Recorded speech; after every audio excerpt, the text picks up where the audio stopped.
अस्सलाम वालेकुम ख़वातीन व हज़रात, मेरा नाम राजा सुहेब है। आप लोग देख रहे हैं मेरा यूट्यूब चैनल राजा सुहेब प्रोडक्शंस। आज की इस वीडियो में इस माशरे का एक शर्मनाक पहलू डिस्कस करने जा रहा हूँ। वो पहलू जो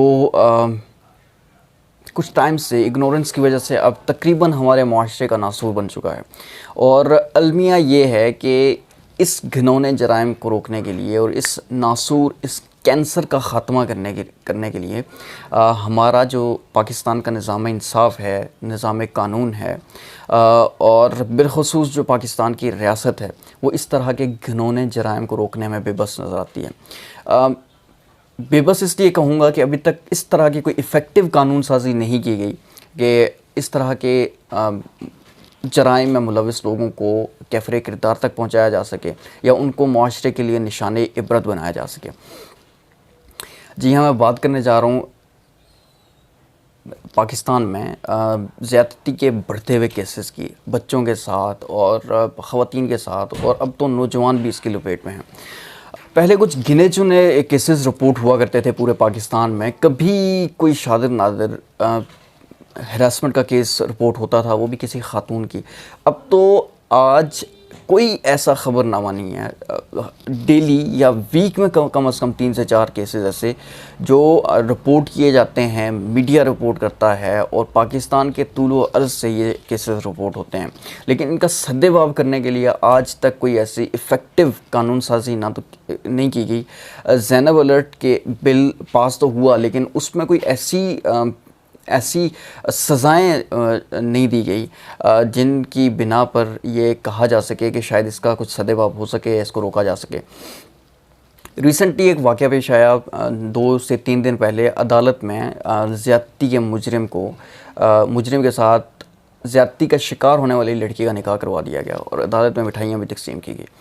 ये है वो नया पाकिस्तान जहाँ पे हम तवक्को कर रहे थे कि शायद गरीब को या मज़लूम लोगों को इंसाफ मिला करेगा, लेकिन अनफॉर्चुनेटली ऐसा हो नहीं सका। कुछ मजबूरियों की बिना पे मैं खुल के इस बारे में डिस्कस भी नहीं कर सकता, लेकिन फिर वही बात है कि सरे महफिल जो बोलूँ तो ज़माने को खटकता हूँ, जो ना बोलूँ तो अंदर की बगावत मार देती है। बात किसी न किसी तरीके से तो करनी है और किसी न किसी को तो करनी है। मसला पाकिस्तान का ये है कि अगर हम मौलवियों के ख़िलाफ़ बात करें तो हम लोग काफिर, अगर हम लोग किसी इदारे के ख़िलाफ़ बात करें तो हम लोग गद्दार।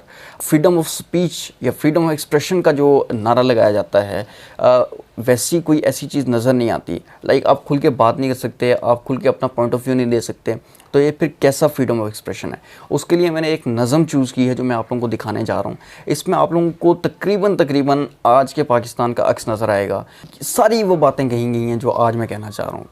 मजबूरियों की वजह से, सेंसरशिप की वजह से नहीं कह पा रहा। वो फैज़ अहमद फैज़ की इस नज़म में आप लोगों को सुनने को मिलेगी। देश से माओ बहनों को अगजार उठा कर ले जाएं, जिस देश से कातल गुंडों को अशराफ छुड़ा कर ले जाएं, जिस देश की कोर्ट कचहरी में इंसाफ टकों पर बिकता हो, जिस देश का मुंशी काजी भी मुजरम से पूछ के लिखता हो, जिस देश के चप्पे चप्पे पर पुलिस के नाके होते हों, जिस देश के मंदिर मस्जिद में हर रोज धमाके होते हों, जिस देश के जान के रखवाले खुद जाने ले मासूमों की, जिस देश में हाकम जालिम हो सिसकी न सुने मजबूरों की, जिस देश के आदल पहरे हों आहें न सुने मासूमों की, जिस देश की गलियों कूचों में हर समत फहाशी फैली हो, जिस देश में बिनते हवा की चादर भी दाग से मैली हो,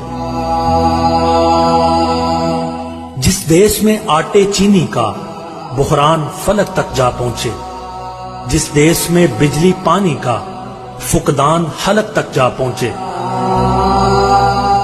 जिस देश के हर चौराहे पर 2-4 बकारी फिरते हों, जिस देश में रोज जहाजों से अमदादी थैले गिरते हों, जिस देश में गुर्बत माओं से बच्चे नीलाम कराती हो, जिस देश में दौलत शुरफा से नाजायज काम कराती हो, जिस देश के ओहदेदारों से ओहदे न संभाले जाते हों, जिस देश के सादा लोह इंसान वादों पे ही टाले जाते हों। उस देश के हर एक लीडर पर सवाल उठाना वाजिब है, उस देश के हर एक हाकिम को सूली पे चढ़ाना वाजिब है।